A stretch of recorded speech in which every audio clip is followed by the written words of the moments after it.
Oh my goodness. All right, so I'm out here at my usual place of flying, and I decided to put this back on here because it helps with the wind, because it is windy as shite right now. So hopefully this is helping out. Now, I would normally do most of this at home and just come out here and fly, but there's a little too much noise going on in my house right now, so I figured I would come out and do it here. But oh, this wind. But you know what? That's actually going to work out maybe in my favor to really show just how well this camera does. So today I am going to show you, and I got to do this kind of in a box, so bear with me. I have the Firefly X Lite 2. Just got it in the mail. And here is the X Lite 2. It looks like a naked GoPro in a sense, I would say. And again, this is not the most ideal way of doing this, but I'm trying not to have everything blow away. So there is kind of the sizes of them. They're really similar in size and dimension. And this is a Naked Hero 8. But I would say it's very close to about the same, roughly. Inside the box with the X Lite 2 is instructions, of course. Has the mount here, and it's just looks like they use like an ABS plastic, so it's a decently tough plastic. This is your wire that you can connect to your battery lead, and then it just plugs into the side of your Firefly right there. Get a USB-C cable. And let's see, this right here is a controller for, like, if you're running like analog or whatnot, you can actually plug it in and make all your changes and configure the camera right through your goggles. Pretty slick idea. I like that idea. Then they give you wiring for hardwiring it, soldering it directly to your flight controller, and you get a little bit of a visor here for your lens. Helps with sun. Hopefully it's not in camera view all the time. And I'm trying to do all this one-handed right now. Alright, so looking at the size of it, or looking at the weight of it, they say it's, what, 33 grams or something like that. So let's see. Well, 35 with that lens on there. It's windy, so the wind might be pressing down on this a little bit. So I would say they're probably pretty accurate on the weight. As you can see, it's like changing and moving around and all that crap. So let's just say 35 grams. This is a Hero 8 naked. 31.29, right around there. So pretty close. And then we got, just for pure comparison in regards to weights, I have a Runcam Thumb Pro, which is coming in at probably about 18, 16, 18, somewhere around there. Again, this wind is really killing it. And then, of course, you have, a Hero 9, which is 157 grams. So, 35, 34, 36, right around there for the X Lite 2. Now, this is supposed to do 4k60, and it's supposed to have gyro output for running it with Gyroflow. So we're going to see just how it works. Now, being that today is super windy, I mean super windy, you're probably hearing it in the microphone right now, even though I got the little dead cat on there. You're still gonna, oh, losing dead cats. There we go. All right. Oh my goodness. This wind, it's crazy. slide this inside here so it's not getting blown all over the place. There we go. Okay. So yeah, you're looking at a really windy day, and I'm going to start off with flying on a Cinewhoop. On a windy day like today, I'm going to give it a test and fly it on that. Now, I'm also going to fly it with my DJI Action 2, which I'm using right now to record this video. Speaking of which, I didn't even measure this thing, but I'll measure it here in a second. I'm not too concerned with that. And then I'm probably going to throw it onto my 7-inch if it's just too bad with the wind. Also, I have a bunch of batteries that I need to discharge, so I might as well just have some fun doing it. So let's pop on to looking at how to configure this thing.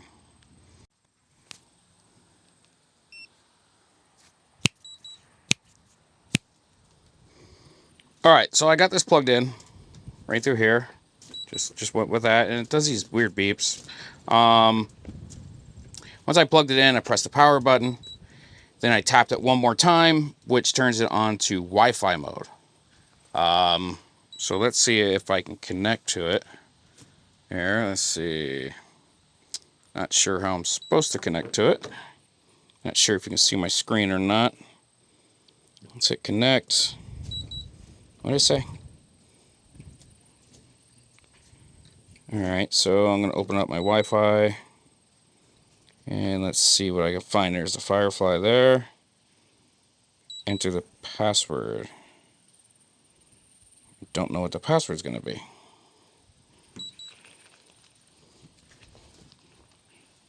Alright, so I'm going to refer to the instructions here.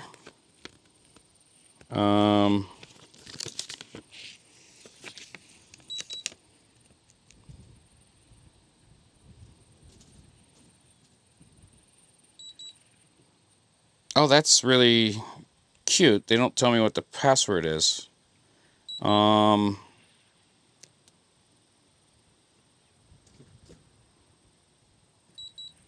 would they not tell me the password?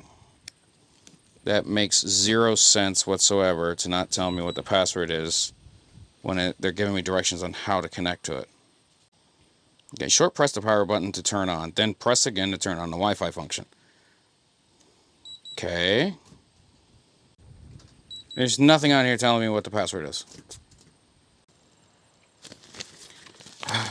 That's pretty cool, I must say. Smart. Okay, so let's just see if I can connect to it. Please go to the Wi-Fi system settings to open Wi-Fi. Okay, it's open.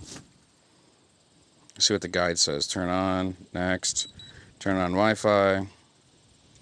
Connect to the camera's Wi-Fi. Password is 1234567 8. Okay. I kind of thought that's what it was going to be, but you never know. Alright, password 1234567 8. Join.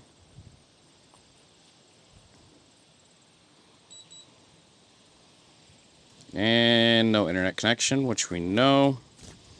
Got it. Connect. Connecting. Alright. So I am now connected. I have a live feed.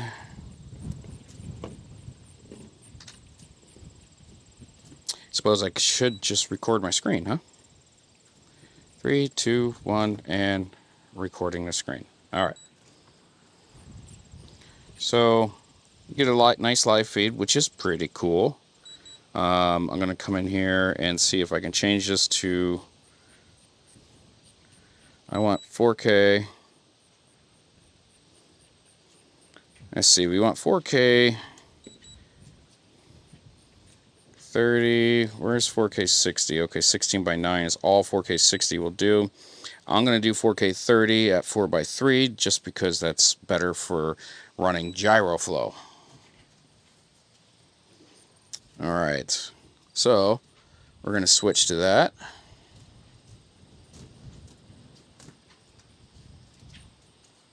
And now we're at 4k30. Alright, good. Doing video. Gyro. good. Does it tell me? I really can't see anything on this. Yeah, everything is like interesting.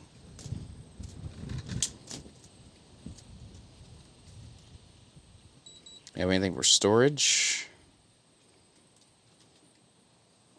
Yeah, the screen is really weird. Trying to see if I can figure out how to format the card.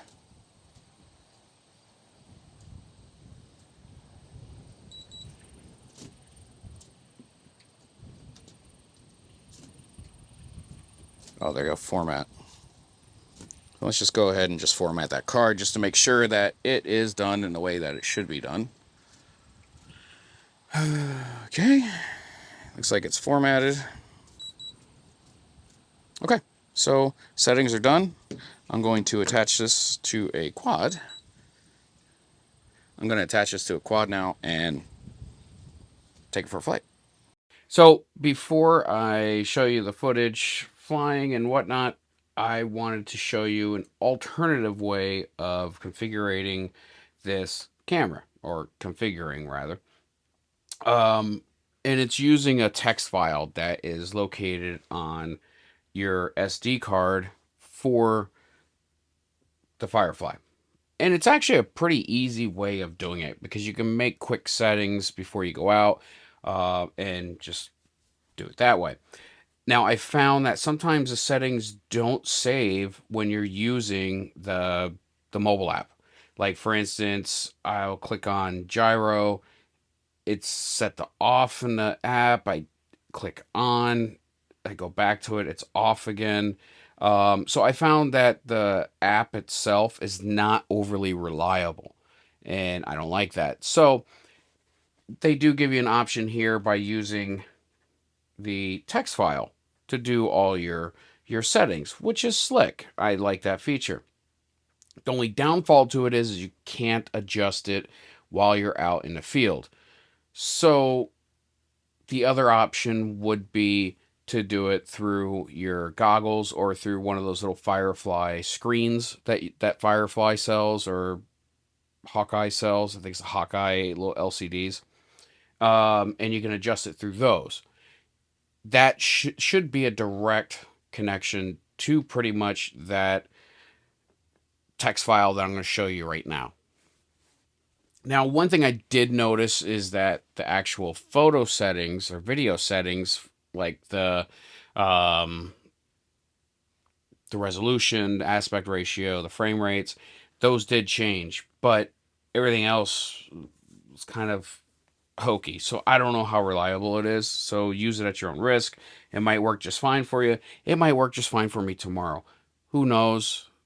These apps are not necessarily, top quality applications. So if you go into your SD card for your camera, you're going to see this in here. You're going to see light underscore config.txt. And it's pretty straightforward and pretty simple. Like if you see here, it's saying type Firefly X Lite 2, version, gives you the version on there. And then update equals no. I'm assuming that has something to do with when you add an update bin file to your SD card to update it. Who knows? Not sure. Anyway, decor is distortion correct. Off or on. I turned it off since I'm using Gyroflow and I use the lens profile. It's going to automatically adjust it there. Gyro equals 1. If you look down here, gyro 4.0, 0 or 1, 0 is off, 1 is on. You definitely want that on. AE meter, that is center, average, or spot. I always go with center for your exposure. In a sense, pretty much what that's doing is it's seeing what it should be setting for an exposure. If it's using the average light, the average exposure of the image, it's going, you know, if it's bright on one side, dark on the other, it's going to take the average between the two of them and average it out and use that for its exposure. Seems to be the best way, and it's generally what I always run on action cams. Auto white balance mode, 0 through 8. I have mine on 0. 0 is just auto white balance. Now that I can change that depending on the day, whatnot. But sometimes I'll sometimes kind of change that in post, but it can be a little complicated doing that way, because if you're flying in one spot, the white balance can change from area to area. But when you're flying around so fast, it's kind of hard to set it on just one white balance. So if you have it set to, like, let's say sunny, it's generally going to look good in the sunny areas, but then you fly over by shaded in the trees, it might not look so good, where automatic will kind of adjust it automatically. Now remember, this isn't a pro level camera. This is for scooting around, dinking around, and throwing it onto YouTube, and not risking an expensive GoPro or something more expensive than that. Anyhow, scene mode. Scene mode, I have set to 0, which is normal. You have painting, sepia, negative, black and white, Hawkeye, 70 film, pop art, or H-log. I probably would change that now that I'm seeing that, and I didn't really realize it. I probably, oh, sorry, I'm looking at the wrong thing. I'm looking at color. Right. Anyway, scene mode is normal, night, sports, landscape, portrait, sunset, sand and snow, fireworks, backlight, blue sky, dynamic light, beach, and indoor. I have mine set to normal. Color I have set to normal. Probably would change that to 8, to be honest with you. Because I'm not crazy about the color that it has under normal. So I'm changing that to 8, H-log. What H-log is, it's kind of like a flat profile. Makes it easier in post to color grade it. EV is your balancing for your exposure level. I generally keep mine at 0. Some people like to go a little bit darker, like one stop lower, which would make everything a little bit darker, but you get nice bluer skies, and in post you can brighten it up. You have sharpness here. I have my sharpness at 1, which is normal. I find sometimes when these cameras are too sharp, it just doesn't look very good. I'd rather sharpen it myself as I need. And so I put it on normal for this. Not to mention, too, that higher sharpness means also a little bit more noise sometimes. ISO level, I just pretty much have that set to, like, auto, which would be like max 3200. I'm flying outdoors. I'm not really too worried about the ISO. Like, I have it set right now just to that, and just let it do its thing for this testing and whatnot. But a lot of times on my cameras, if I'm flying, it's sunny outside, I have it set to 100, and that's it. Let's see, STT, shutter time. So shutter time, I just leave the shutter on auto. Video resolution, which is a very important one, VRes. I have that set to number 3, or number 2, I apologize, 4K30 4x3. But you also have 4K60, but that's 16:9. 4K30 is 16:9. 4K30 SV, I think that's Super View, I think is what they're calling it. Then you have 2.7K, 2.7K 60, 2.7K 30 4x3, 2.7K 60 4x3, 4K 30 Super View, 2.7 60 Super View, 2.5. Ugh, what is that? Anyway, 1080p, so on and so forth. I put it on 4x3, and a 4:3 ratio is best for running it through Gyroflow, because Gyroflow will take a 4x3 image or video, and when it's done, it's going to be 16:9. You take a 16:9, run it through Gyroflow, it's actually going to stretch it out a little bit more. So it's best to go with 4:3 because you're actually using the entire sensor. It's actually 4,000 by 3,000 is the size of the file versus the 16:9 is like 3,800 something by 2,000 something. I can't remember. So you get more of an image. It's higher quality and you can do a little bit more with it. And Gyroflow needs that to work properly. Let's see what's next here. VCal video quality 0 to 2 super fine, fine, or normal.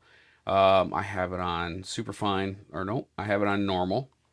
I probably should put that on super fine, to be honest with you, because I noticed that the videos that I've been taking, the bit rate is pretty low, and I think that's what's changing the bit rate is the video quality.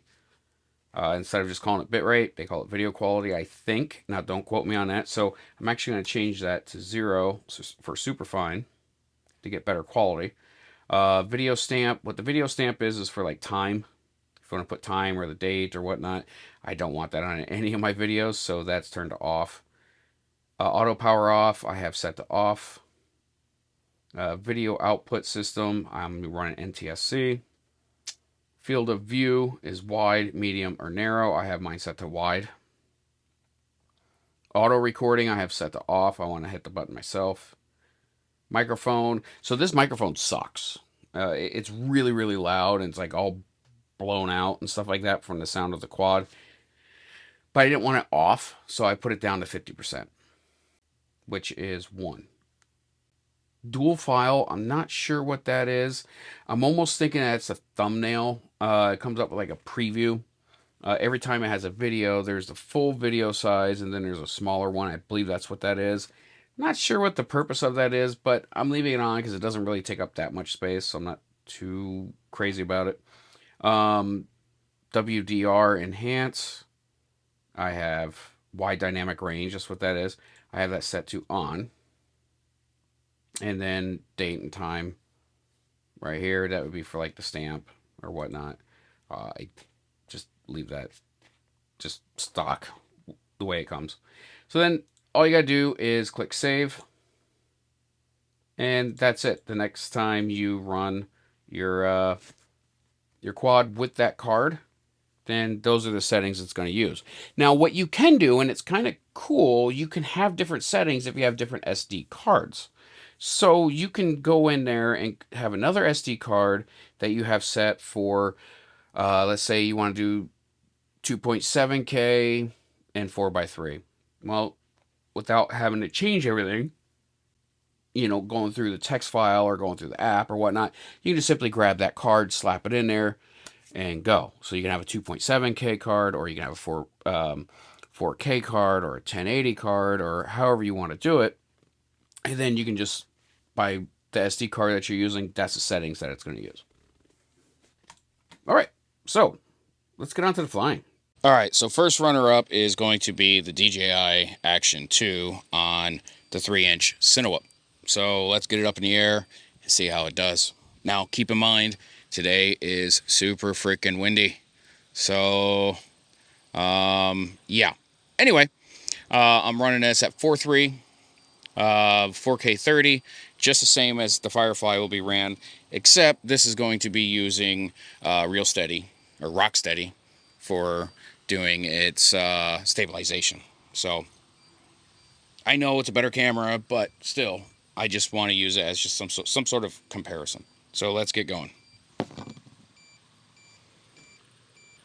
This wind is absolutely insane, but that's okay.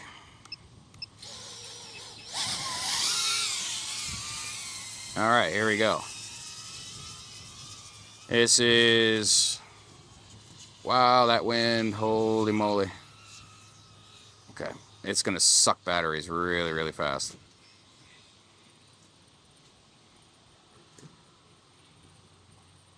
So the wind is just absolutely crazy right now, but I kind of like that idea because it's gonna make it tougher and harder for doing gyro stabilization. The wind's just blowing me sideways right now. It's crazy.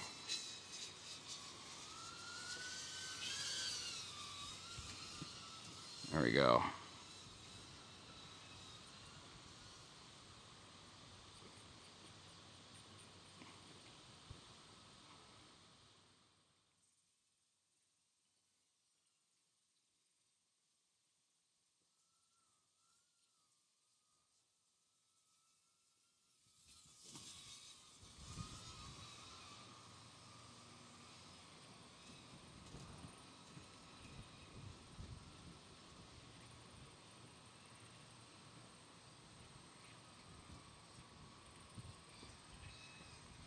Okay, so I'm gonna come in for a landing.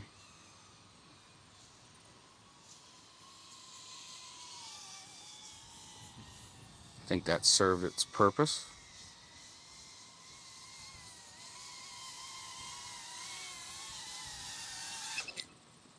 All right.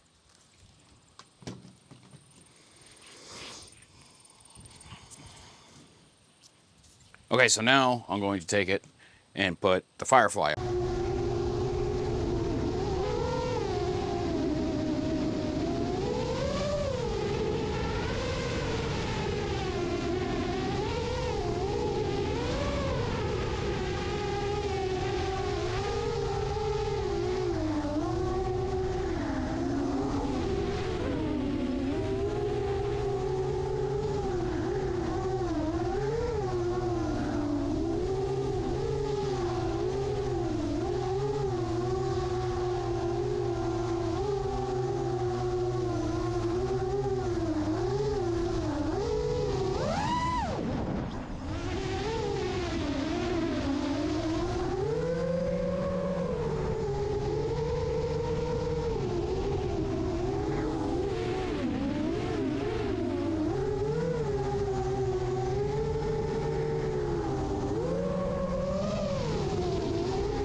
Okay, so because of technical difficulties with the Firefly, I can't show you the footage that I just flew here in just a second. And the reason for that is because I had the settings set for it to be upside down, and I couldn't get it to stabilize, and it just looked like shit. So there's no reason for me to even bother showing you that. So what I'm going to do now is just go to Gyroflow and show you another clip that I took from a flight that I did a little bit later. All right, so here we go. This is running Gyroflow with the Firefly X Lite version 2. Took me a little bit to get it figured out. There's been a couple issues where I actually record something and it doesn't produce a CSV file, which is your gyro data, which is kind of annoying. Like, for instance, if I go to the Firefly SD card that I have here, I recorded a really cool footage right here, and I'll show you this real quick, where I was flying over a lake, and it actually looked pretty nice. Well, I thought it looked nice. But anyhow, I wanted to use this footage for testing the stabilization, but for whatever reason, it didn't write a CSV file.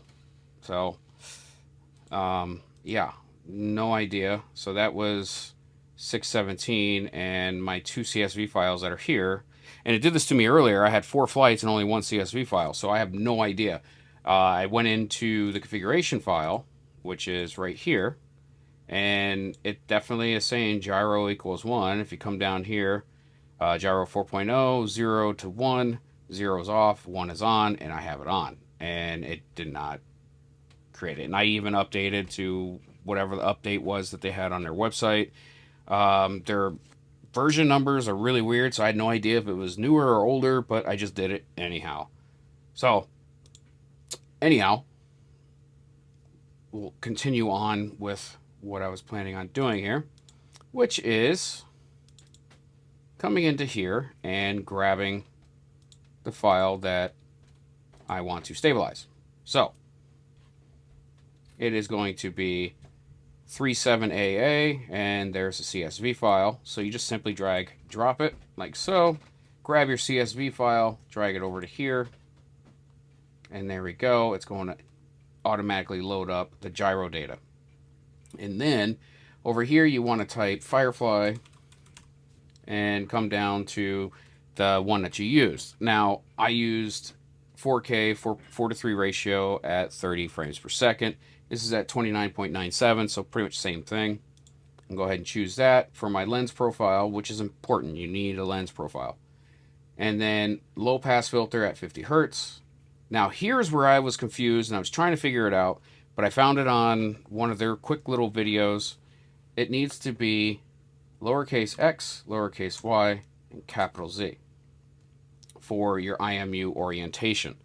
Now if this was flipped upside down, then it would simply be capital X, capital Y, and capital Z. But since it's not flipped upside down, it's X, Y, and capital Z. Integration method is just contemporary. And, complementary, sorry. And then up here, rough gyro offset is at 0. Sync search size is at 1 second. Max sync points, I went 10 because that's what they showed on their website with their demonstration. And I have my smoothness around 5. And default field of view, I'm not locking the horizon. I have dynamic zooming going, and zooming is just default. All the rest of this is pretty much just at default. So now I'm going to go through and hit the auto sync.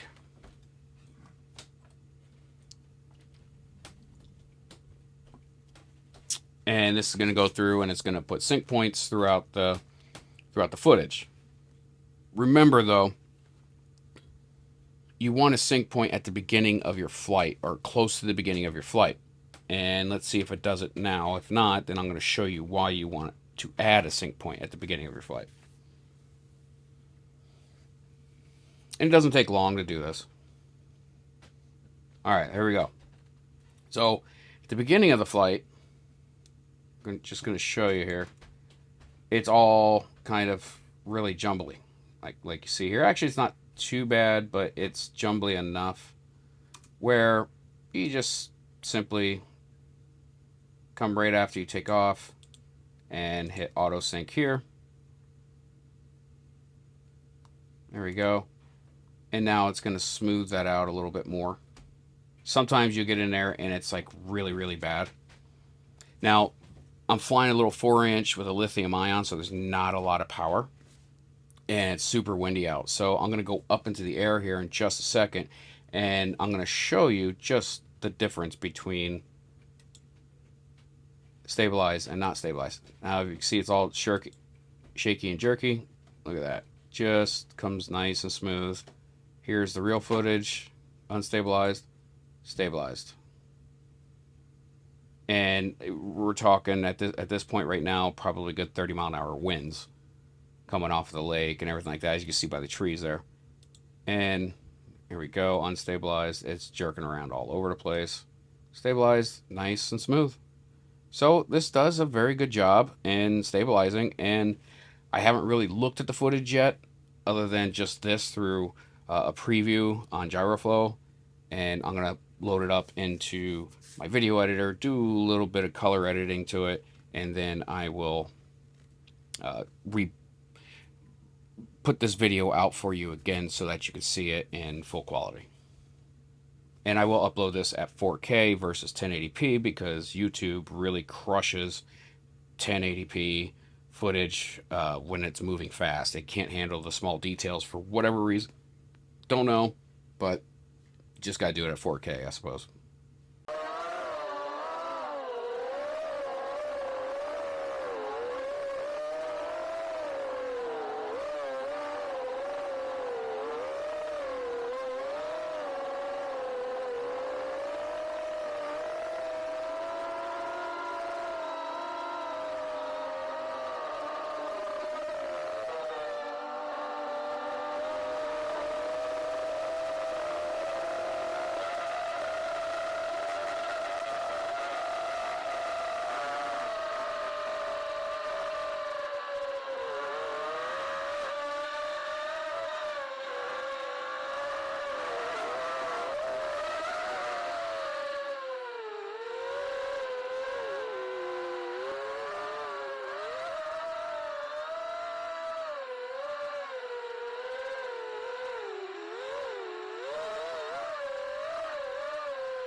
Okay, so I'm going to go over my conclusion for the Hawkeye Firefly Lite 2.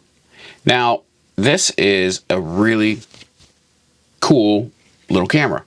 It works fantastic. It's lightweight. It's literally the same size as a naked GoPro like Hero 8 or Hero 9. Well, maybe not the Hero 9. Anyway, it does a fantastic job. It does what they advertise that it does. Now, the footage that you saw that I flew earlier, I had that at a very low bit rate. I didn't know that the setting that I had set was actually the bit rate on it, and I had it at normal, which is the lowest.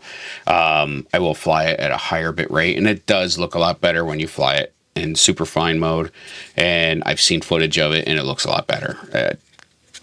So don't take it on that. That's like the lowest quality video 4K that I could possibly have on this camera.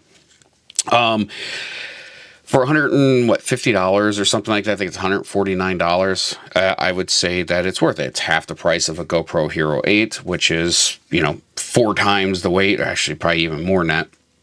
And then you have to break it down and make it naked. So if you're looking at like a naked 8, you're looking at a lot more. If you're looking at like a naked GoPro Hero Bones, you're looking at significantly more money. And if you're comparing it to like something like this, this is quite a bit heavier. I think double the weight when you're just using the top module. Now, granted, the GoPro, the DJI Action 2 are going to give you better quality footage. So if you're not looking to really do anything surprising, or you just don't really want to spend the money on it, or you're flying on something that's just high risk and you're just having fun and you don't care if you lose this, then this is absolutely perfect.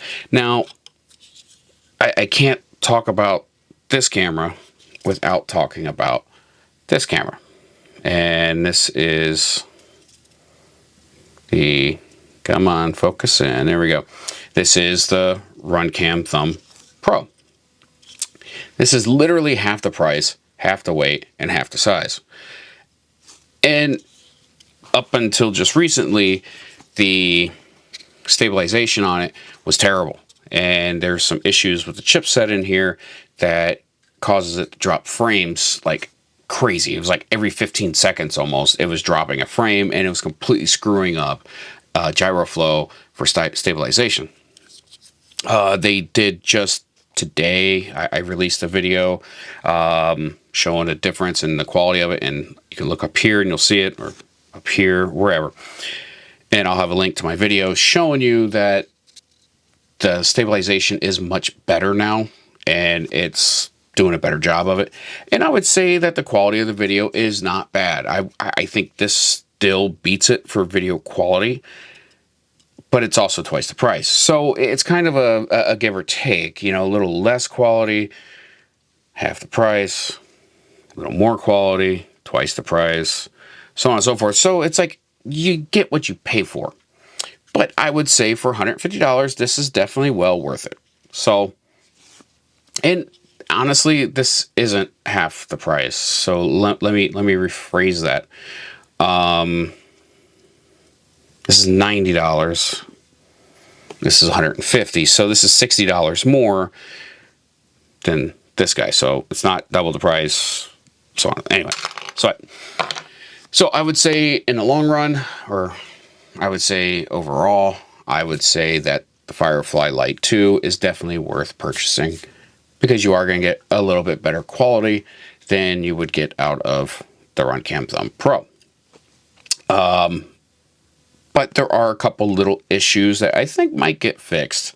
And I'm not sure if it's just an issue that I'm having personally, and that is not really getting the gyro data saving. It wouldn't write the gyro file on a couple of my flights, and that was really, really annoying. And I really wanted that gyro data, because if I can't stabilize, I don't really want it.